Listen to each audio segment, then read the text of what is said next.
So you want to sell more commercial insurance. So the process that a lot of people follow is they go on different sites online and they pull X dates and they go through and make calls. But what happens if the data is not available, you can't pull these X dates, or you just want to get stronger data? Because if you go gather the X dates yourself, it is a better lead because that person gave you the information and you likely know a little bit more about the problem. In this video, I am going to take you through the exact script that I used when I was calling through to book appointments. So my name's Tyler Woodall. I started in the independent insurance agency world. I was calling and getting commercial insurance clients by following this process. I found X dates, then I booked appointments, and I sold them insurance.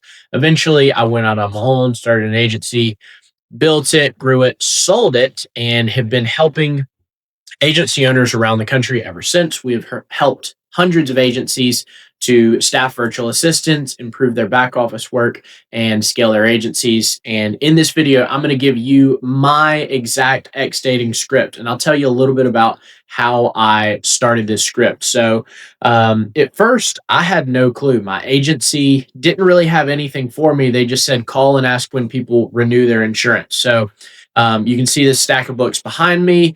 I started buying lots of books on how to cold call, how to set appointments, etc., and eventually started building out a script, started meeting with some guys who had retired from sales, and they gave me little tips about how they made cold calls. So without any further ado, let's get into it. Here on the screen, you're going to see my script. And so typically, I would be very vague in my opening line. So this intro, hey, good morning, this is Tyler. I had a quick question. I really don't know who I need to speak with. Sometimes you can follow up with, I was hoping you could help. The whole idea here is that people like to help. They like to be valuable.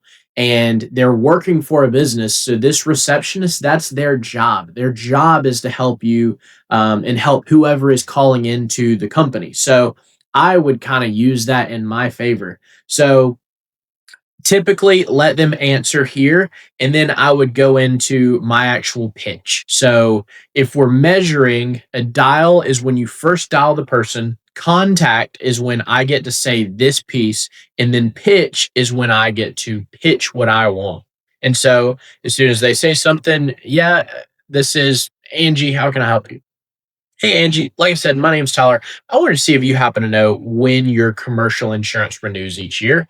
So you can play around with this. A lot of times people are going to ask you about health insurance because that's a major headache for a lot of agents or a lot of businesses. They don't like health insurance. Sometimes if I was calling larger accounts or if I was calling contractors, I would say, do you happen to know when your workers' comp renews each year? Because that's a major pain point they don't like dealing with. But either way, the kicker is, do you know when your commercial insurance renews? And that'll take you down a few lines. So health insurance, kind of like I mentioned, I don't know, or my expiration date is so-and-so date. You get three options. A lot of the time, if they're saying, I don't know when it is, they may also tell you, hey, so-and-so handles that. And you've got a few different options. So if you get a person's name, you need to dig a little bit deeper because this is going to be a person in their company and you would want to get transferred to that person in co. Let's see, person's name, agent. That's not a good thing. That lets you know that that person has a really good relationship with that company. And if the receptionist knows that John is their agent, then there's probably a deep-seated relationship there. So you can ask a little bit more prying questions and find out the depth of that relationship. But generally, that means that's a tougher account to win. And then the third, the person in the company's name is best. And then the second best is company name. So obviously you have two routes with this, either the agency or the insurance company's name. Now, if it's the carrier, if she gives you the carrier name or he, whoever the receptionist is, if they give you the receptionist name or the carrier's name, That's a really solid one because it sounds like there's not a relationship there, but they know that Travelers is who they have their insurance through.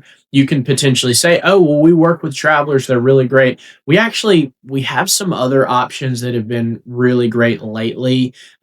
We've got some carriers that have actually beaten out Travelers for us on our own accounts.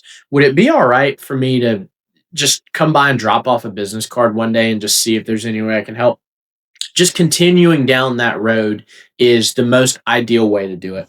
And then the final piece I've got here on this script is VM, which stands for voicemail. So this is the script that I originally started with, and ultimately I handed it off to a person to make these calls for me.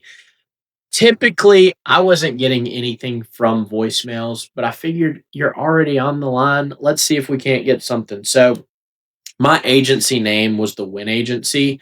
I had Mark saying with Upstate Solutions, just in the event that people weren't happy with somebody cold calling them. If they wanted to call back, great.